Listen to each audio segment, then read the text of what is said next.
મારા પગ નીચેથી જમીન સરકી ગઈ. સામે ફરતી ખુરશી પર બારી તરફ મોં રાખીને ઊભેલી સ્ત્રી જેવી ફરી મારા ગળામાં શબ્દો કાંટા બનીને ફસાઈ ગયા. આ કેવી રીતે શક્ય છે?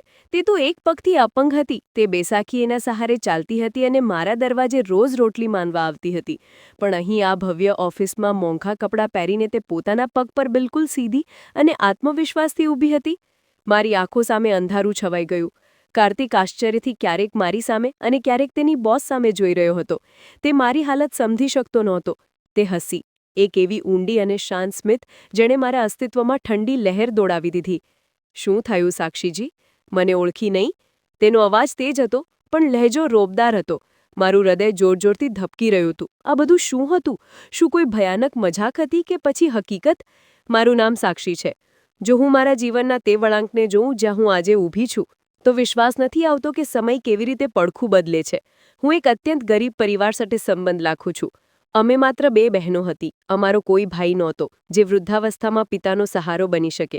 પિતા એક જૂની ફેક્ટરીમાં મુનશી હતા અને તેમની કુલ જમાપૂંજી માત્ર અમે 2 બહેનો અને અમારી ઇજ્જત જ હતી.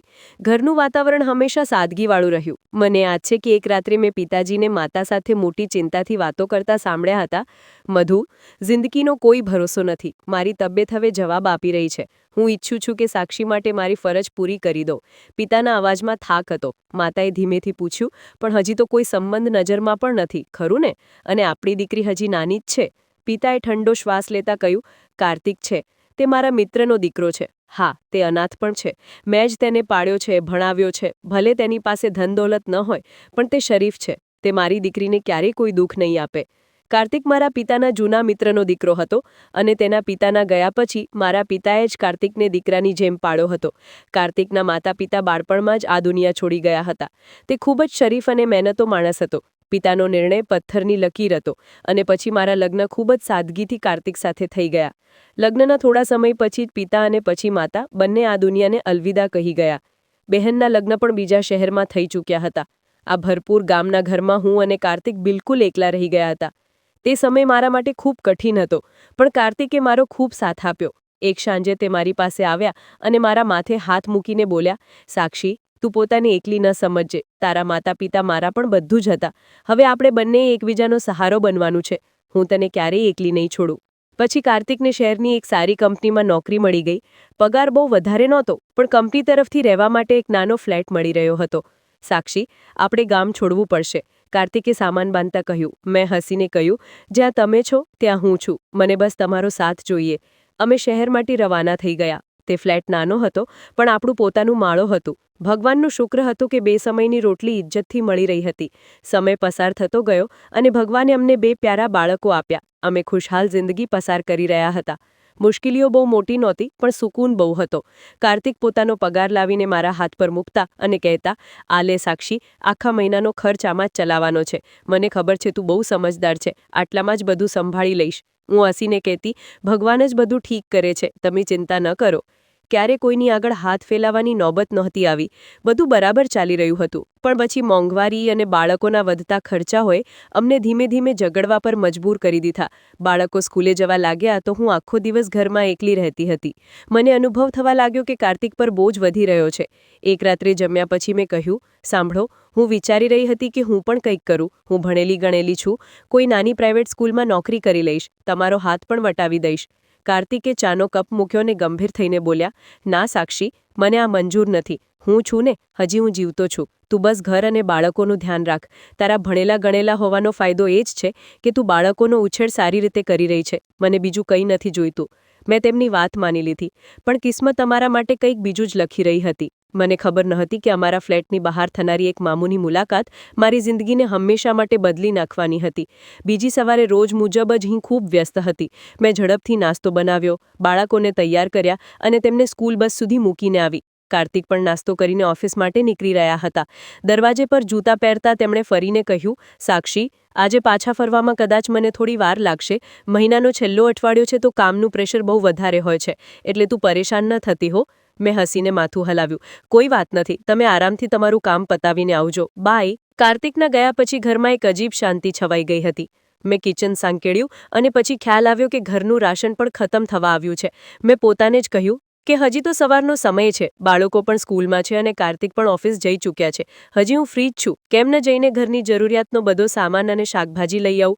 મેં તરત જ કપડાં બદલ્યા, દુપટ્ટો ઓઢ્યો, પર્સ ઉઠાવ્યો અને ફ્લેટનો દરવાજો ખોલીને બહાર નીકળી. જેવો મેં બહાર પગ મૂક્યો, મારી નજર સામે સીડીઓ પાસે બેઠેલી એક સ્ત્રી પર પડી. તેની હાલત જોઈને મારું દિલ દહેલી ગયું. તે મહિલા કચરા કપડામાં બેઠી હતી અને માથું ઝુકાવીને સતત રડી રહી હતી. તેની પાસે એક બૈસાખી પડી હતી અને તે એક પગથી અપંગ લાગતી હતી. મારી આહટ સાંભળીને તેણે માથું ઊંચું કર્યું. તેનો ચહેરો આંસુથી ભીંજાયેલો હતો. બેટી, ભગવાનના નામ પર મને કંઈક આપી દે. હું 2 દિવસથી ભૂખી છું. ગળામાંથી પાણીનો એક ઘૂંટ પર નથી ઉતરતો. હું ત્યાં જ પલક ઝબકાવ્યા વિના ઊભી રહી ગઈ. તેની બેભસી જોઈને મારથી આગળ વધાયું જ નહીં. હું તેની પાસે ગઈ અને નરમાઈથી પૂછ્યું, બહેન, તમે અહીં કેવી રીતે? તમારી સાથે કોઈ નથી? તે રડતા રડતા બોલી, ના બેટી, કોઈ નથી. હું લંગડી છું ને, ચાલી નથી શકતી. ભગવાનનો કોઈ પણ બંદો ખાવાનું આપી દે છે તો હું પેટ ભરીને ખાઈ લઉં છું, નહીં તો મારે ભૂખ્યા પેટે જ સૂવો પડે છે. એ વખતે મારી પાસે ખાવા પીવાની કોઈ વસ્તુ મોજૂદ ન હતી અને નાસ્તામાં જે બન્યું હતું તે પણ ખતમ થઈ ચૂક્યું હતું. મારી પાસે 2 રસ્તા હતા. કાં તો હું તેને પૈસા આપીને ટાળી દઉં કે પછી પણ મારા દિલને મંજૂર નહોતું કે એક ભૂખી સ્ત્રીને માત્ર સિક્કા પકડાવી દઉં. મેં તેને કહ્યું, બહેન, તમે બસ 2 મિનિટ રાહ જુઓ, હું હમણાં જ આવું છું. હું ઝડપથી પાછી ફ્લેટની અંદર દાખલ થઈ. જલ્દીથી લોટ કાઢ્યો અને ચૂલા પર તવો ચડાવી દીધો. મારા મનમાં બસ તે સ્ત્રીનો ભૂખ્યો ચહેરો ઘૂમી રહ્યો હતો. મેં જલ્દી 2 ગરમ ગરમ રોટલીઓ બનાવી, રાતની વધેલી સબ્જી ગરમ કરી અને પ્લેટમાં પીરસીને બહાર ભાગી. તે સ્ત્રી હજી પણ ત્યાં જ બેઠી પોતાના આંસુ લૂછી રહી હતી. મેં પ્લેટ અને પાણીનો ગ્લાસ તેની આગળ મૂક્યો. આ લો બહેનજી, ગરમ ગરમ રોટલીઓ છે, તમે પેટ ભરીને ખાઈ લો. તેણે ધ્રુજતા હાથોથી કોળિયો તોડ્યો અને આકાશ તરફ જોઈને બોલી, ભગવાન, તમારો ખૂબ ખૂબ ધન્યવાદ. પછી તેણે મારી તરફ જોયું. તેની આંખોમાં કૃતજ્ઞતાની ચમક હતી. બેટી, ભગવાન તમને ઘણું આપશે. ભગવાન તમારું ભલું કરશે. તમે સદા સુહાગન રહેશો. તમારા બાળકોને લાંબી ઉંમર મળશે. તમારો પતિ હંમેશા તમારા માથા પર છાયાની જેમ રહેશે. તેના મોઢામાંથી નીકળેલી તે દુઆઓએ જાણે મારા દિલમાં ઠંડક નાખી દીધી. કાર્તિક અને બાળકો માટે પ્રાર્થના સાંભળીને મારું દિલ ખુશીથી ભરાઈ ગયું. તે જમતી હતી ત્યારે હું એમ જ ઊભી રહી ગઈ, જોતી રહી. જ્યારે તેણે જમી લીધું તો હું વાસણ ઉઠાવીને બોલી, હવે હું ચાલું છું, મારે બજાર જવાનું છે. તેણે કહ્યું, જાઓ બેટી, ભગવાન તમારી દરેક મુશ્કેલી સરળ કરે. હું હળવા ફૂલકા હૃદય સાથે માર્કેટ ચાલી ગઈ. ખરીદી દરમિયાન પણ મારા કાનોમાં તે ભિખારણની દુઆઓ ગૂંજતી રહી. ગામમાં અવારનવાર માજી કહેતા કે, સાક્ષી, ભિખારીની પ્રાર્થનામાં બહુ અસર હોય છે. ક્યારે દરવાજા પર આવે તો ખાલી હાથે ન પાછો વાળતી. આજે મને માજીની વાતની સચ્ચાઈનો અહેસાસ થઈ રહ્યો હતો. જ્યારે હું સામાન લઈને પાછી ફ્લેટ પર પહોંચી તો ભિખારણ ત્યાં નહોતી. કદાચ તે માત્ર પોતાની ભૂખ મટાડવા આવી હતી. તેણે ખાધું અને ચાલી ગઈ. મેં ભગવાનનો આભાર માન્યો કે તેમણે મને કોઈની ભૂખ મટાડવાનું માધ્યમ બનાવ્યો. હું ઘરના કામોમાં વ્યસ્ત થઈ ગઈ, પણ દિલમાં એક અજાણ્યો સંતોષ હતો, જાણે કે મેં કોઈ ખૂબ મોટું કામ કરી લીધું હોય. મને શું ખબર હતી કે આ બનાવ માત્ર એક ઇત્તેફાક નહીં પણ તે સિલસિલાની શરૂઆત હતી જે મારી જિંદગીને હચાવી નાખવાની હતી. બીજી સવારે જ્યારે હું મારા કામથી ફ્રી થઈ તો મારા મનમાં કાલનો બનાવ તાજો થઈ ગયો. કાર્તિક અને બાળકો જઈ ચૂક્યા હતા અને હું ઘરની સફાઈમાં વ્યસ્ત હતી. થોડી વાર પછી મને ખ્યાલ આવ્યો કે આજે કચરાવાળો હજી સુધી કચરો લેવા આવ્યો જ નથી. ક્યાંક તે આવીને જતો તો નથી રહ્યો ને? મેં ઝડપથી પોતાના હાથ લૂછ્યા અને ફ્લેટના દરવાજા તરફ વધી. જોઉં તો ખરી, કદાચ તે ગલીમાં જ હોય. હું બબડતા સ્ટોપર ખોલીને બહાર ગઈ અને જેવો દરવાજો ખોલો, સામેનો નજારો જોઈને હું હેરાન થઈ ગઈ. ત્યાં કચરાવાળો નહોતો, પણ તે જ કાલવાળી ભિખારણ મારી ડેલી પાસે સીડીઓ પર બેઠી હતી. આ વખતે તેની હાલત કાલ કરતાં પણ વધારે ખરાબ લાગી રહી હતી. તે ઘૂંટણ પર માથું મૂકીને સતત રડી રહી હતી. તેની બેસાખી પાસે જ જમીન પર પડી હતી. હું ગભરાઈને તરત આગળ વધી. બહેન, તમે ઠીક તો છો ને? આટલું કેમ રડી રહ્યા છો? તેણે મારી વાત સાંભળીને માથું ઊંચું કર્યું. તેની આંખો સૂજી ગઈ હતી અને ચહેરો આંસુથી ભીંજાયેલો હતો. બેટી, હું શું કરું? મારી મમતા જ મને આ રીતે ખેંચી લઈ આવે છે. કાલે તે જે ખાવાનું આપ્યું હતું તે તો મારા બાળકોએ ખાઈ લીધું હતું, પણ આજે ફરી ભૂખ તેમનો જીવ લઈ રહી છે. અને માત્ર ભૂખ જ નહીં, આ ઠંડી પણ તેમને બીમાર કરી રહી છે. હું સવાલિયા નજરોથી તેને જોવા લાગી. તે પોતાની ફાટેલી જૂની ચાદરને ઠીક કરતા બોલી, હા બેટી, શિયાળાની મોસમ શરૂ થઈ ગઈ છે. મારા બાળકો પાસે તન ઢાંકવા માટે પૂરા કપડાં પણ નથી. તેઓ આખી રાત ઠંડીમાં થરથરતા રહે છે. કોઈ પણ એક જોડી જૂના કપડાં હોય તો આપી દે, જેથી તેમનું શરીર ઢાંકી શકાય. તેની હાલત જોઈને મારું કાળજું ફાટી રહ્યું હતું. તેના લહેજામાં એવી સચ્ચાઈ અને દર્દ હતું કે મારું દિલ પીગળી ગયું. મને મારા બાળકોનો ખ્યાલ આવ્યો, જે ગરમ પથારીઓ અને નરમ કપડામાં સૂવે છે. મેં પ્રેમથી પૂછ્યું, બહેન, મને જણાવો કે તમારા બાળકો કેટલા મોટા છે, જેથી હું હિસાબથી જોઈ શકું. તેણે પોતાના આંસુ લૂછ્યા અને આશાભરી નજરોથી મારી તરફ જોયું. બેટી, મારો મોટો દીકરો 8 વર્ષનો છે અને નાનો દીકરો 4 વર્ષનો છે. બસ આ 2 જ સહારે છે મારા આ દુનિયામાં. આ સાંભળીને હું ચોંકી ગઈ. આ તો બિલકુલ મારા બાળકોની ઉંમર હતી.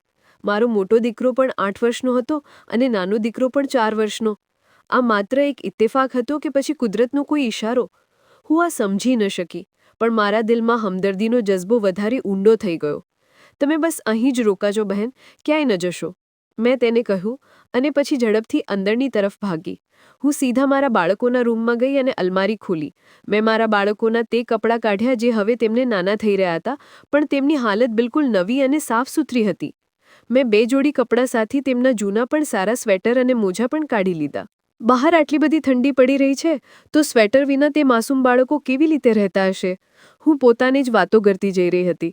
પછી હું કિચનમાં આવી ગઈ. કાલની જેમ જલ્દીથી મેં ખાવાનું ગરમ કર્યું અને બધું લઈને દરવાજા પર આવી. તે ત્યાં જ બેઠી મારી રાહ જોઈ રહી હતી. મને સામાન સાથે જોઈને તેની આંખોમાં ચમક આવી ગઈ. મેં કપડાં અને ખાવાનું તેના હવાલે કર્યા. આલો બહેન, આ ખાવાનું તમારા બાળકોને ખવડાવી દેજો અને આ કપડાં તેમને પહેરાવજો. આમાં ગરમ સ્વેટર અને મોજા પણ છે. હવે તેમને ઠંડી નહીં લાગે. તેણે સામાનને એવી રીતે પકડ્યું જાણે મેં તેને દુનિયાની કોઈ ભારે દોલત આપી દીધી હોય. તે કપડાને પ્રેમથી ચૂંબવા લાગી. બેટી, સદા સુહાગન રહે. ભગવાન તમારા બાળકોની દરેક ખરાબ નજરથી બચાવે. તે મારી ખૂબ મોટી મુશ્કેલી હલ કરી દીધી છે. તે મને સતત આશીર્વાદ આપી રહી હતી. મારા બાળકો આજે ગરમ કપડાં પહેરશે તો તને ખૂબ દુઆઓ આપશે. તારો આ અહેસાન હું ક્યારેય નહીં ભૂલું. હું હસીને બોલી, બહેન, અહેસાન કેવો? આ બધું તો ભગવાનનું આપેલું છે. આ એનો જ રસ્તો છે. તમે બસ તમારા બાળકોનું ધ્યાન રાખો અને કોઈ પણ જરૂર હોય તો જણાવી દેજો. તે પોતાની બેસાખીઓને સહારે મોટી મુશ્કેલીથી ઊભી થઈ. બસ બેટી, ભગવાન તને બધું આપે. હું ચાલું છું, બાળકો રાહ જોતા હશે. તે લંગડાતી સીડીઓ ઉતરવા લાગી. હું દરવાજા પર ઊભી તેને જતી જોઈ રહી. તેની તે લાચારી, બેસાખીની ટીક ટીક અને તેની આપેલી દુઆઓ મારા દિલમાં ઉતરી ગઈ હતી. ન જાણે કેમ મને તે સ્ત્રી પર એટલો દયા આવતો હતો કે હું તેને ખાલી હાથે નહોતી જવા દેતી. મને આ વાતનો બિલકુલ અંદાજ નહોતો કે મારા બાળકોના જૂના કપડાં અને આ મામૂલી ખાવાનું મારી જિંદગીમાં શું તોફાન કે શું બદલાવ લાવવાનો છે. મેં સંતોષનો શ્વાસ લીધો અને દરવાજો બંધ કરી દીધો. 2 દિવસ વધુ વીતી ચૂક્યા હતા. મહિનાનું છેલ્લું અઠવાડિયું ચાલી રહ્યું હતું અને ઘરના હાલાત થોડા તંગ થઈ રહ્યા હતા. કાર્તિકનો પગાર આવવામાં હજી થોડા દિવસ બાકી હતા અને મારી પાસે ઘરનો ખર્ચ ચલાવવા માટે બસ ગણતરીના થોડા જ પૈસા બચ્યા હતા. હું કિચનમાં બેઠી બેઠી હિસાબ કિતાબ લગાવી રહી હતી કે તે પૈસામાં દૂધવાળાનું બિલ આપો કે પછી શાકભાજી લાવવાની છે કે અચાનક દરવાજા પર દસ્તક થઈ. આ વખતે કોણ હોઈ શકે? હું વિચારી અને પૈસા પોતાની મુઠ્ઠીમાં દબાવીને દરવાજા તરફ વધી. સ્ટોપર ખોલ્યો તો સામે તે જ ભિખારણ ઊભી હતી. પણ આજે તેનો અંદાજ પહેલાંથી બિલકુલ અલગ હતો. તે ખૂબ જ હાંફી રહી હતી અને તેનો ચહેરો સફેદ પડી ગયો હતો. બેટી, ગજબ થઈ ગયું છે, તે રડતા રડતા બોલી. મારું નાનું બાળક ખૂબ બીમાર છે. તેને ખૂબ તેજ તાવ ચડ્યો છે. ડૉક્ટર કહે છે કે તેને ન્યુમોનિયા થઈ ગયો છે. આ સાંભળતા જ હું ગભરાઈ ગઈ. ન્યુમોનિયા? તમે તેને સરકારી હોસ્પિટલ લઈ ગઈ હતી ને? ગઈ હતી બેટી, પણ ત્યાં ખૂબ ભીડ હતી. ડૉક્ટરે એક પરચી લખી આપી છે અને કહ્યું છે કે આ ઇન્જેક્શન બહારથી લાવીને લગાવો તો જ બાળકની જાન બચશે. મારી પાસે તો ફૂટી કોડી પણ નથી. જો ઇન્જેક્શન ન લાગ્યું તો મારું બાળક મરી જશે. તેની વળેલી પરચી મારી સામે કરી દીધી. મેં તેના હાથમાં તે કાગળ જોયો અને પછી તેનું બેચેન ચહેરો. કેટલા પૈસા જોઈએ છે બહેન? મેં પૂછ્યું. તે હેડકી લેતા બોલી, મેડિકલ સ્ટોરવાળાએ 500 રૂપિયા માંગ્યા છે. મારી પાસે તો માંગીને જમા કરેલા માત્ર 50 રૂપિયા જ છે. મારા દિલમાં જાણે એક જોરદાર ઝટકો લાગ્યો. 500 રૂપિયા? આ તે જ રકમ હતી જે આ વખતે મારી મુઠ્ઠીમાં દબાયેલી હતી. જો હું આ પૈસા તેને આપી દેતી તો મારી પાસે ઘર ચલાવવા માટે કંઈ પણ નહોતું બચતું. દૂધવાળો ઉધાર નહોતો કરતો અને શાકભાજી વિના ખાવાનું કેવી રીતે બને? શું ખાવાતું? એક ક્ષણ માટે હું શાંત થઈ ગઈ. મારા દિમાગમાં એક જંગ છેડી ગઈ. એક તરફ મારું પોતાનું ઘર અને જરૂરિયાતો હતી અને બીજી તરફ એક માની તડપ. ભિખારણ કદાચ મારી ખામોશી સમજી ગઈ. તે નિરાશાથી બોલી, લાગે છે તમારી પાસે પણ નથી બેટી. કોઈ વાત નહીં, હું કોઈ બીજા દરવાજે જઈ લઉં. કદાચ મારું બાળક ત્યાં સુધી જીવતો રહી જાય. આ કહીને તે વળવા લાગી. તેના લહેજાની નિરાશાએ મારા જમીરને ઝંખોરી નાખ્યો. રોકાઓ બહેન, મેં બોલાવ્યો. તે રોકાઈ અને ફરીને મારી તરફ જોયું. મેં મારી મુઠ્ઠી ખોલી અને તે 500ની નોટ તેની તરફ વધારી દીધી. આલો પૈસા, જાઓ જલ્દીથી જઈને તમારા બાળકનો ઈલાજ કરાવો. તેણે નોટ જોઈ તો તેની આંખો ફાટી રહી ગઈ. બેટી, આ તો 500 રૂપિયાની નોટ છે. તું આ પૂરી મને આપી રહી છે? તારા ઘરનું ગુજરાન પછી કેવી રીતે થશે? લાગે છે તારી પાસે પણ બસ આ જ પૈસા હતા. તેનો સવાલ એટલો સચોટ હતો કે હું ચોંકી ગઈ. એક ભિખારણને મારા ઘરના હાલાતની આટલી ચિંતા કેમ હતી? મેં હસીને કહ્યું, બહેન, ગુજરાન કેવી રીતે થશે તે તો હવે બધું ભગવાન પર નિર્ભર છે. જો તમારો બાળક આ પરચીથી ઠીક થઈ ગયો તો સમજી લો કે મારો સોદો સારો ઉતર્યો છે. તમે બસ હવે મોડું ન કરો, જલ્દી જાઓ. તેણે ધ્રુજતા હાથોથી નોટ પકડી. આ વખતે તેણે કોઈ લાંબી ચોડી દુઆ ન આપી, બસ મારી આંખોમાં ડોક્યું કરીને ઊંડી નજર નાખી અને ધીમા અવાજમાં બોલી, ભગવાન તમારી દિલની આશાઓને કાયમ રાખે. તમારી જેવી સ્ત્રીઓ ઓછી હોય છે જે પોતાની જરૂરિયાતને મારીને બીજાનું દુઃખ ખરીદી લે છે. આ કહીને તે ઝડપથી સીડીઓ ઉતરી ગઈ. સાંજે જ્યારે કાર્તિક ઘરે આવ્યા તો તે ખૂબ જ થાકેલા લાગી રહ્યા હતા. જમવાની ટેબલ પર દાળ અને ચટણી જોઈને તેમણે સવાલિયા નજરથી મારી તરફ જોયું. આજે તો પનીર બનાવવાનો પ્લાન હતો ને? બધું ઠીક છે ને સાક્ષી? આજે ખાવામાં માત્ર દાળ? તેમણે પ્રેમથી પૂછ્યું. મેં પાણીનો ગ્લાસ તેમની આગળ મૂકતા કહ્યું કે ખરેખર પનીર માટે જે પૈસા રાખ્યા હતા તે ખર્ચ થઈ ગયા છે. ખર્ચ થઈ ગયા છે? પણ ક્યાં? તે હેરાન થયા. મેં પછી તેમને સવારનો બધો બનાવ સંભળાવી દીધો. તે ખામોશીથી સાંભળતા રહ્યા. કોળિયો હાથમાં જ રોકાઈ ગયો. જ્યારે હું ચૂપ થઈ ગઈ તો તેમણે ઊંડો શ્વાસ લીધો. પછી હસી દીધા. તે ઠીક કર્યું સાક્ષી, પૈસા તો ફરીથી આવી જશે, પણ જો એ ગરીબનો બાળક મરી જાત તો આપણે પોતાને ક્યારેય માફ ન કરી શકતા. મને ગર્વ છે તારા પર. આપણે દાળથી પણ પેટ ભરી લઈશું, ભગવાન આપણને વધુ તરક્કી આપશે. તેમની વાત સાંભળીને મારો આખો દિવસનો બોજ ઉતરી ગયો. મને લાગ્યું કે આપણી આ નાની કુરબાની બેકાર નહીં જાય. પણ મને ખબર નહોતી કે આ બનાવ માત્ર મારી નહીં પણ મારા પતિના સબ્ર અને તેમના ઈમાનનો પણ ઇમ્તહાન લઈ રહ્યો હતો. અને આ ઇમ્તહાન હવે પોતાના છેલ્લા અને સૌથી જરૂરી વળાંક પર દાખલ થવાનો હતો. તે પછી તો જાણે આ મારો રોજનો રૂટીન બની ગયો હતો. તે બેખારણ હવે રોજ જ મારા ફ્લેટના દરવાજાની સામે આવીને બેસી જતી હતી. ક્યારેક હું તેને રોટલી આપતી, ક્યારેક ચાનો કપ, અને ક્યારેક બસ એમ જ તેની પાસે બેસી ને બે વાતો કરી લેતી. તે એક પગથી અપંગ હતી. બેસાકી હંમેશા તેની બાજુમાં જ રાખેલી હોય છે. તેની આંખોમાં એક અજીબ દર્દની લકીર હોય છે જે મારાથી જોવાતી નહોતી. ઘણા દિવસ વીતી ગયા. એક દિવસ જ્યારે હું તેને ખાવાનું આપવા ગઈ તો મારાથી રહેવાયું નહીં. હું તેની પાસે સીડીઓ પર બેસતા પૂછ્યું, બહેન, એક વાત તો જણાવો, આ આખા મોહલ્લામાં આટલા બધા ઘર છે, આટલા અમીર લોકો રહે છે, પણ તમે દરરોજ ફરી ફરીને મારા જ દરવાજે આવીને કેમ બેસી જાઓ છો? હું તો પોતે ગરીબ માણસની પત્ની છું. હું ભલા તમારી શું મદદ કરી શકું? તેણે રોટલીનો કોળિયો તોડ્યો અને મોટી મોહબ્બતભરી નજરોથી મારી તરફ જોયું. બેટી, પેટની ભૂખ તો કોઈ પણ મટાડી દે છે, પણ દિલની, વીરાની દરેક કોઈ દૂર નથી કરતું. તારા દરવાજા પર મને જે ઇજ્જત અને પોતાપણું મળે છે ને તે મોટા મોટા બંગલાઓમાં પણ નથી મળતું. તું મને ભિખારણ નહીં, ઇન્સાન સમજે છે. બસ એટલે જ મારા પગ આપમેળે અહીં ખેંચાઈ આવે છે. તેની વાત સાંભળીને હું હસી પડી. પણ પછી મારા મનમાં ખ્યાલ આવ્યો જે મને ઘણા દિવસથી ખટકતો હતો. પણ બહેન, એક અજીબ વાત છે. તમે હંમેશા ત્યારે જ કેમ આવો છો જ્યારે મારા પતિ ઓફિસ જઈ ચૂક્યા હોય છે? ક્યારેક સાંજે કેમ નથી આવતા? મારા પતિ પણ ખૂબ નેક દિલ છે. તે પણ તમારી મદદ કરીને ખુશ થશે. મારા સવાલ પર તે એક ક્ષણ માટે ગભરાઈ ગઈ. તેણે નજર ચોરી આમ તેમ જોયું અને પછી પોતાની ચાદરને ઠીક કરતા બોલી, ના બેટી, હું મર્દોની સામે હાથ નથી ફેલાવતી. મને ખૂબ શરમ આવે છે. તારી પાસેથી મને કંઈ પણ માંગવામાં ખચકાટ નથી થતો. પણ મર્દોનું શું ભરોસો? કદાચ કોઈ વઢી દે કે કોઈ ડબકી દે. ઓરત બીજી ઓરતનું દુઃખ સમજે છે. તેનો જવાબ બિલકુલ ઠીક હતો, એટલે મેં વધારે કુરદવું ઠીક ન સમજ્યું. પણ મને શું ખબર હતી કે તેના જવાબની પાછળ શું રાઝ છુપાયેલો છે.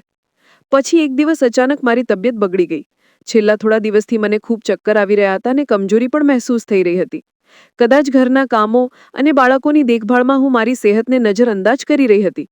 સાંજે જ્યારે કાર્તિક ઘરે આવ્યા તો મને આ રીતે નિઢાળ જોઈને પરેશાન થઈ ગયા. સાક્ષી, તારો રંગ તો બિલકુલ હળદર જેવો પીળો પડી રહ્યો છે. તું ઠીક તો છે ને? મેં મારું માથું અડ્યું તો તે તપી રહ્યું હતું. મેં મોટી મુશ્કેલીથી આંખો ખોલી. બસ મને થોડો થાક છે કાર્તિક, કદાચ તાવ છે. નહીં, આ માત્ર થાક નથી. તને હવે ડોક્ટરને બતાવવું જ જોઈશે. કાલે જ ચાલીએ છે, કાર્તિકે નિર્ણયભર્યા અંદાજમાં કહ્યું. પણ કાલે તો તમારી ઓફિસ છે. રજા કેવી રીતે મળશે? મેં ચિંતિત થઈને પૂછ્યું. કાર્તિક પોતાની નોકરીને લઈને ખૂબ સજાગ રહેતા હતા, ખાસ કરીને પોતાની નવી સખ્ત મિજાજ માલકીનના ડરથી. કાર્તિકે વિચારતા કહ્યું, હા, રજાની તો તકલીફ છે. અમારી નવી મેડમ અદિતિ રાણા ઉસૂલોની ખૂબ પાક્કી છે, પણ તારી સેહત વધારે જરૂરી છે. એવું કર, કાલે તું બપોરે તૈયાર થઈને મારી ઓફિસે આવી જજે. હું ત્યાં મેડમથી વાત કરીને એક શોર્ટ લીવ લઈ લઈશ અને પછી આપણે ત્યાંથી જ હોસ્પિટલ માટે ચાલી જઈશું. તને એકલી આવવામાં તકલીફ તો નહીં થાય ને? મેં માથું હલાવ્યું.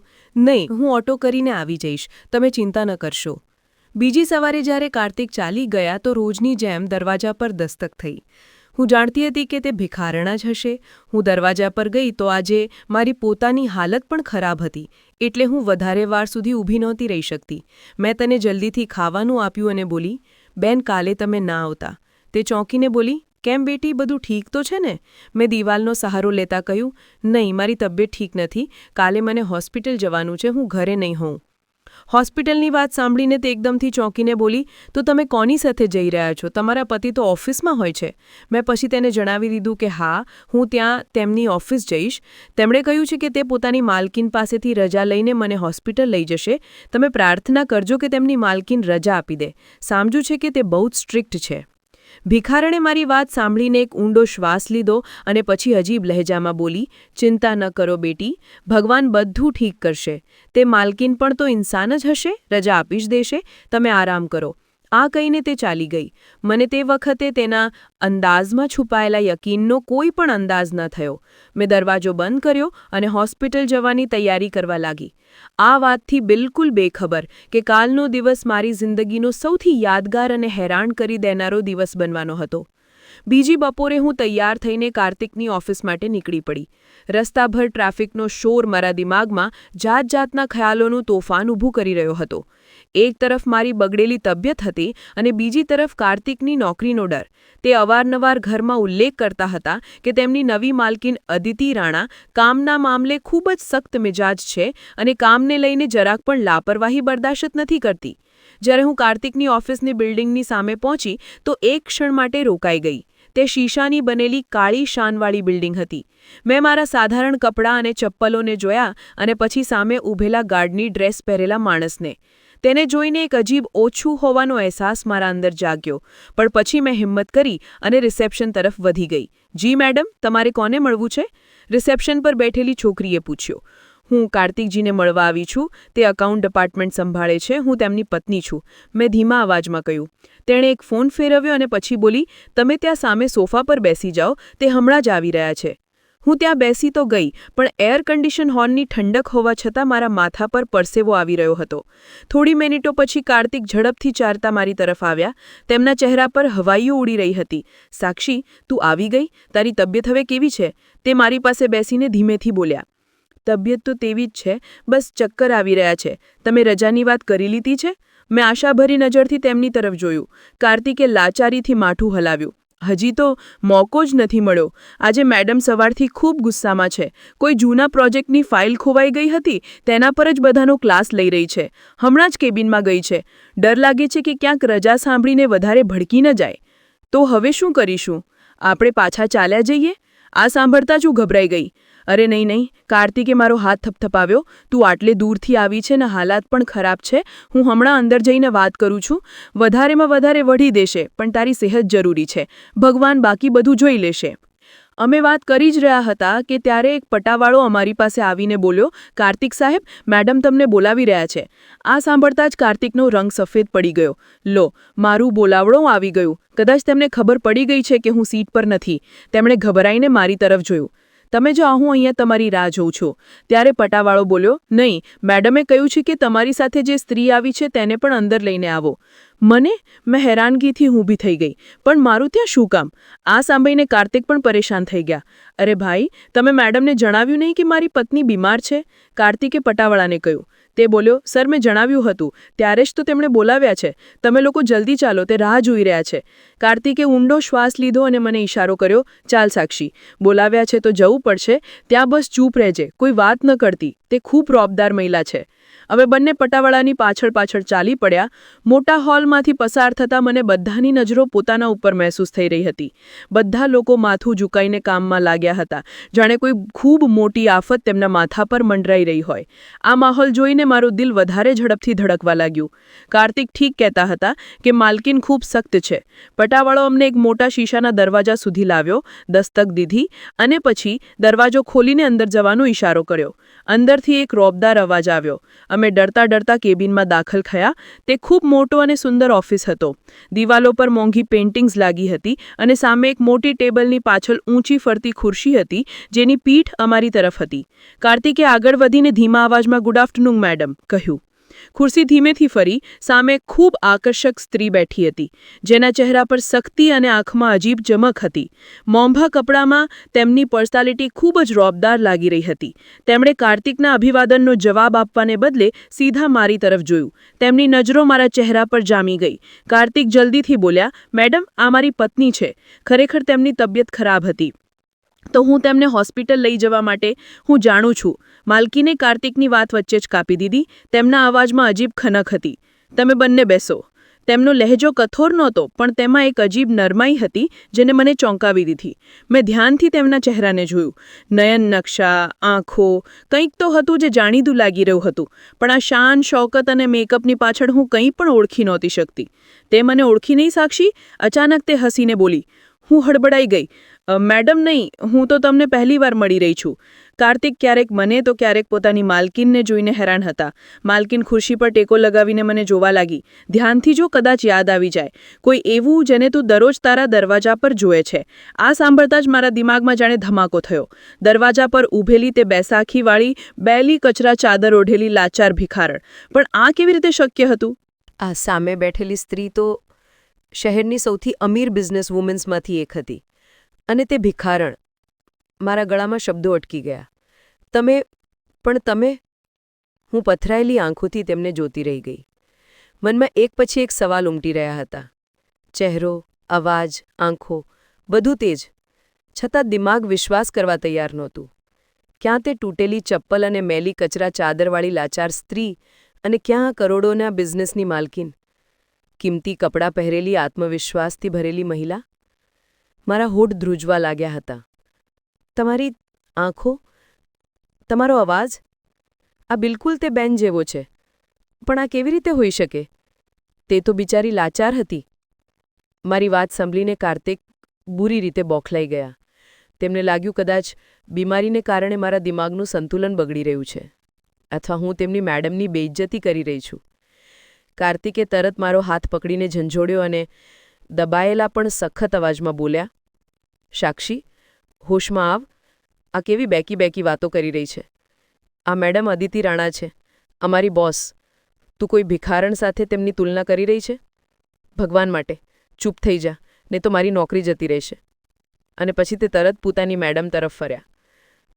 મેડમ, પ્લીઝ તેને માફ કરી દો. તે ખૂબ બીમાર છે અને કદાચ તાવ તેના માથા પર ચડી ગયો છે, એટલે તેને કંઈ પણ સમજાતું નથી. પણ અદિતિ રાણાના ચહેરા પર ગુસ્સાની જગ્યાએ એક ધીમી સ્મિત ફેલાઈ ગઈ. તેમણે હાથના ઇશારાથી કાર્તિકને શાંત રહેવા કહ્યું. પછી તે પોતાની ખુરશીમાંથી ઊભા થયા.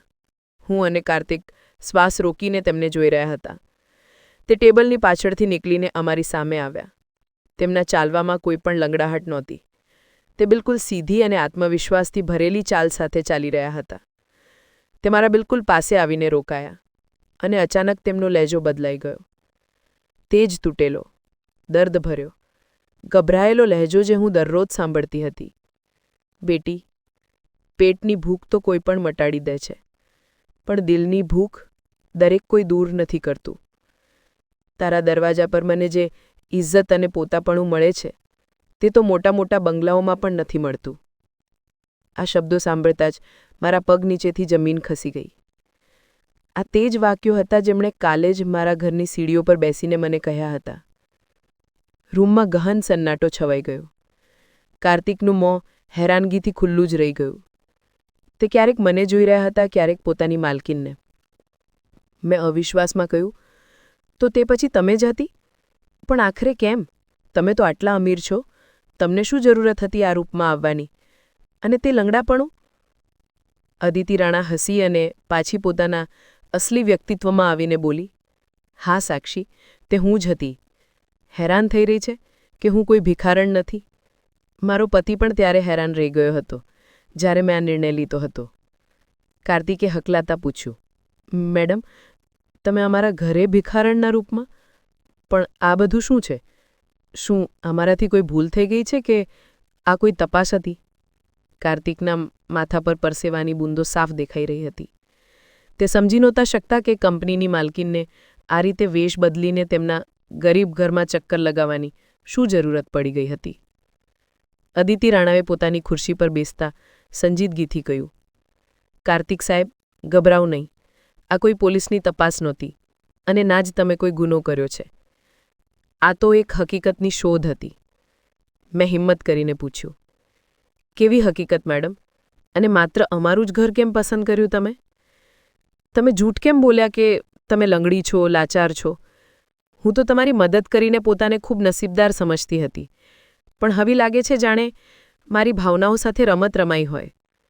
મારા અવાજમાં દુઃખ અને ફરિયાદ બંને હતા. અદિતિ રાણાએ મારી આંખોમાં જોયું અને નરમાઈથી બોલી, તારી ફરિયાદ બિલકુલ સાચી છે સાક્ષી. મને ખબર હતી જ્યારે સત્ય સામે આવશે ત્યારે તને દુઃખ થશે. હું ના લંગડી છું, ના લાચાર, ન જ મજબૂર. હું તો આ મોટા બિઝનેસની એકમાત્ર વારસ છું. ભગવાને મને દરેક ખુશી આપી છે, સિવાય સંતાનના. શું તમે નિસંતાન છો? મારા મોઢામાંથી અચાનક નીકળી પડ્યું. હા.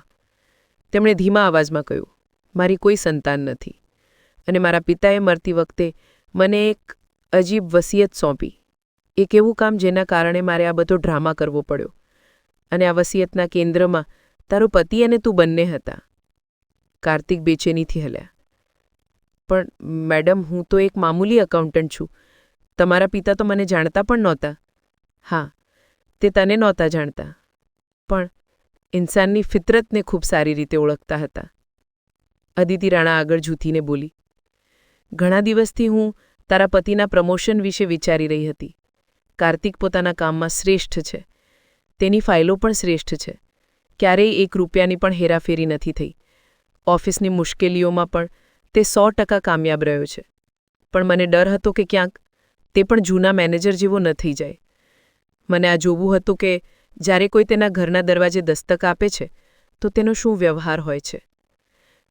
તો એટલે હું તમારા ઘરે આવી? મેં દબાયેલા અવાજમાં પૂછ્યું. હા, હું માત્ર તારા ઘરે નહોતી આવી સાક્ષી. મેં તારા મોહલ્લાના 4 બીજા ઘરોને હું દરવાજો ખખડાવ્યો. આ વાત હું નથી જાણતી. મેં ચોંકીને પૂછ્યું, બીજા ઘર? અદિતિ રાણાના ચહેરા પર એક તલ્ખ સ્મિત ઉભરી આવી. હા, તારા બિલકુલ સાથેવાળું ઘર જે 2 માળનું પાક્કું બન્યું છે, હું ત્યાં ગઈ હતી. મેં ત્યાં ગુહાર લગાવી. તે સ્ત્રી બહાર નીકળી, મને ઉપરથી નીચે સુધી જોઈ અને પછી એટલા ખરાબ રીતે વઢી કે મારું કાળજું કંપી ગયું. તે કહેવા લાગી કે આટલી હટ્ટીકટ્ટી છે, કામ કેમ નથી કરતી? રોજ મોઢું ઉઠાવીને અહીં આવી જાય છે. જ્યારે કે હું લંગડાઈને ચાલવાનું નાટક કરી રહી હતી. તેણે મને ધક્કો મારીને દરવાજો બંધ કરી દીધો. હું ખામોશ રહી. તેમનો વ્યવહાર ખરેખર બહુ જ સખત હતો. આ હું જાણતી હતી. પછી હું તેનાથી આગળના ઘરે ગઈ. ત્યાં મને વાસી રોટલીનો એક ટુકડો મળ્યો, જે કદાચ કૂતરા પણ નહોતા ખાતા. અને તે પણ એવા અહેસાન સાથે જાણે મારા પર દુનિયાની બધી દોલત લૂંટાવી દીધી હોય. અદિતિ રાણાની આંખોમાં નમી હતી. હું માયુસ થઈ ચૂકી હતી. વિચારી રહી હતી કે શું દુનિયામાંથી ઇન્સાનિયત ખતમ થઈ ગઈ છે? શું મારા પિતાનું સપનું અધૂરું રહી જશે? પછી હું તારા દરવાજા પર આવી. હવે તેમના અંદાજમાં નરમાઈ અને પોતાપણું હતું. તારું ઘર નાનું હતું. દરવાજો જૂનો હતો. મને લાગ્યું અહીં પરથી ધૂતકાર મળશે અથવા કદાચ કંઈ પણ નહીં. પણ જ્યારે તું બહાર આવી સાક્ષી, તારી હાલત જણાવી રહી હતી કે તું બીમાર છે અને તંગીથી જજુમી રહી છે. મેં પાણી માગ્યું, તે શરબત બનાવીને આપ્યું. મેં રોટલી માગી, તે પોતાના હિસ્સાનું તાજું ખાવાનું ગરમ કરીને આપ્યું. કાર્તિકે શરમથી શર ઝુકાવી લીધું. મેડમ, મને માફ કરી દો. હું સાક્ષીને અવારનવાર વઢતો રહેતો હતો કે તે કેમ આટલું લૂંટાવી દે છે. અમારું પોતાનું ગુજરાન પણ મુશ્કેલીથી થાય છે. મને નહોતી ખબર કે તે તમે હતી. અદિતિએ નરમાઈથી કહ્યું. જ્યારે હું દરવાજા પર બેસીને ખાઈ રહી હતી તો અંદરથી તારો અવાજ આવતો હતો કે સાક્ષી, તું ફરી શરૂ થઈ ગઈ? પોતાને ખાવા નથી ને ભિખારણને આપી રહી છે? સાચું કહું કાર્તિક, તે વખતે મને લાગતું હતું કે તું ફેલ થઈ જઈશ. મને લાગતું હતું કે તું કંજૂસ અને પથ્થરદિલ ઇન્સાન છે, જે પોતાની પત્નીના ભલાઈના રસ્તાની અડચણ છે. કાર્તિકનું ચહેરો સફેદ પડી ગયું. તેમને લાગ્યું બધું ખતમ થઈ જશે. પણ પછી હું સાક્ષીનો જવાબ સાંભળતી હતી. તેણે તને કહ્યું હતું કે કાર્તિક, ભગવાન આપે છે તો આપણે આપીએ છીએ. જે દિવસે તે આપવાનું બંધ કરી દેશે, હા, આપણે પણ બંધ કરી દઈશું. આ બેન આપણને દુઆ આપશે તો આપણી મુશ્કેલીઓ સરળ થશે. સાક્ષીની આ વાત અને તેના વ્યવહારે મને રોકી લીધી. હું રોજ આવતી રહી, માત્ર આ જોવા કે શું આ જઝ્બો સમયની સાથે બદલાય છે કે નહીં. મારી આંખોમાં આંસુ આવી ગયા. મને તે દિવસ યાદ આવી ગયો જ્યારે મારી પાસે લોટની છેલ્લી મુઠ્ઠી હતી અને બહેને અવાજ લગાવ્યો હતો. મેં અડધી રોટલી પોતે ખાધી હતી અને અડધી તેને આપી દીધી હતી. મેં માસુમિયતથી પૂછ્યું, મેડમ, તમે તો પોતે આટલા અમીર છો, તમને મારી તે સૂકી રોટલી કેવી લાગી હશે? અદિતિએ ભાવુક થઈને કહ્યું, સાક્ષી, વિશ્વાસ કર, તે 5 સ્ટાર હોટલને ખાવાથી પણ વધારે સ્વાદિષ્ટ હતી, કારણ કે તેમાં સચ્ચાઈનો નમક હતો, પ્રેમ હતો. તે મને તે ઇજ્જત આપી જે એક ઇન્સાનને જોઈએ. તે મને ગંદા કપડાને કારણે ક્યારેય ઘૃણાની નજરથી ન જોયો. તે મને ખુરશી આપી બેસવા માટે. પછી તે કાર્તિક તરફ ફરી. કાર્તિક, હું આ જોવા માંગતી હતી કે તું ગરીબોની મદદ ક્યાં સુધી કરે છે. શું તું આ પ્રમોશનનો હકદાર છે કે નહીં? હું મારા પિતાથી કરેલો વાયદો નિભાવી રહી હતી. જો અમે જ ઈમાનદાર નહીં હોઈએ તો ન અમે નફો કમાવી શકીશું અને ન જ ગરીબો સુધી તેમનો હક પહોંચાડી શકીશું. પણ સાચે જ તારી પત્નીએ સાબિત કર્યું છે કે દુનિયામાંથી સારા લોકો ખતમ નથી થયા. તેમણે પોતાની આંખોના આંસુ લૂછ્યા. મારી આંખોમાં પણ આંસુ આવી ગયા. મેં ધીમા અવાજમાં પૂછ્યું, શું તમે મને અજમાવી રહ્યા હતા? તે બોલી, બસ આ જ સમજી લો. પણ એક વાત નક્કી થઈ ગઈ કે તમે લોકો આ પ્રમોશનના હકદાર છો. બલકી હું કહીશ કે સાક્ષીને કારણે કાર્તિક, તું અસલી હકદાર બન્યો છે. તારી પત્ની તારા માટે ખૂબ લકી છે. તેની નિયતે તારું પ્રમોશન પાક્કું કરી દીધું છે. કાર્તિકે મારી તરફ જોયું. પહેલીવાર તેમની નજરોમાં ફરિયાદની જગ્યાએ આભાર વસતા હતી. તેમને સમજાઈ ગયું હતું કે જેને તે ફિઝૂલ ખર્ચી સમજતા હતા તે જ તેમના ભવિષ્યનું રોકાણ હતું. અદિતિ રાણાએ દરાજ ખોલી અને ક્રીમ કલરનું એક મોટું એન્વેલપ કાઢ્યું. રૂમમાં ફરી શાંતિ છવાઈ ગઈ, પણ આ શાંતિ સંતોષથી ભરેલી હતી. આ લો કાર્તિક. તેમણે એન્વેલપ અને થોડા કાગળ તેમની તરફ વધાર્યા. આ માત્ર કાગળના ટુકડા નથી, આ તારી ઈમાનદારી અને તારી પત્નીની કુરબાનીઓનું ફળ છે. કાર્તિકે ધ્રુજતા હાથોથી એન્વેલપ લીધું. તે વખતે તેમના હાથમાં માત્ર કાગળ નહીં પણ અમારી બદલાતી કિસ્મત હતી. અદિતિએ ચાલુ રાખ્યું, હું જાણું છું કે જેટલો પગાર તને મળે છે તેમાં ઘરનું ગુજરાન ખૂબ મુશ્કેલીથી થાય છે અને તારી પત્ની ગરીબોમાં પણ દાન કરી દે છે. એટલે આ એન્વેલપમાં તે બધું છે જે તારી પરેશાની ખતમ કરી દેશે. હું સવાલિયા નજરોથી જોઈ રહી હતી કે આખરે આમાં શું છે. 2 મહિનાની એડવાન્સ સેલરી અને આ હેલ્થ કાર્ડ જેમાં તારી પૂરી ફેમિલીનો ફ્રી ઇલાજ લખેલો છે. તેમણે હસીને કહ્યું. હું અચાનક પૂછી બેઠી, આ બધું તમે કેમ કરી રહ્યા છો? મેં તો બસ ઇન્સાન હોવાની ફરજ અદા કરી. તે મારી વાત કાપીને હસી. એટલે જ તો તમે આ ઇનામના કાબિલ છો. દુનિયામાં બહુ ઓછા લોકો છે જેમાં ઇન્સાનિયત બચી છે. તમે કોઈ પણ લાલચ વિના મદદ કરી. આ જ તમારી જીત છે. દરવાજામાંથી બહાર નીકળતા મેં એકવાર ફરી તેમની તરફ જોયું. તે પોતાની ખુરશી પર પાછા બેસી ચૂક્યા હતા, એક સંતોષભરી સ્મિત સાથે. ત્યારે તે બોલી. તેમના શબ્દો મારા કાનોમાં ગૂંજવા લાગ્યા. હંમેશા યાદ રાખજે સાક્ષી, ભગવાન ઇન્સાનને ક્યારેય તેના પૈસાથી નથી પરખતો, પણ દિલથી પરખે છે. ભલાઈ ક્યારેય પણ બેકાર નથી જતી, પણ તે ફરીને અનેક ગણી વધીને પાછી આપણા સુધી જરૂર આવે છે. અને આ જ કારણ છે કે આપણે ક્યારેય પણ ઇન્સાનિયતનો દામન નથી છોડવો જોઈએ, ભલે આપણી પાસે કેટલા ઓછા પૈસા કેમ ન હોય.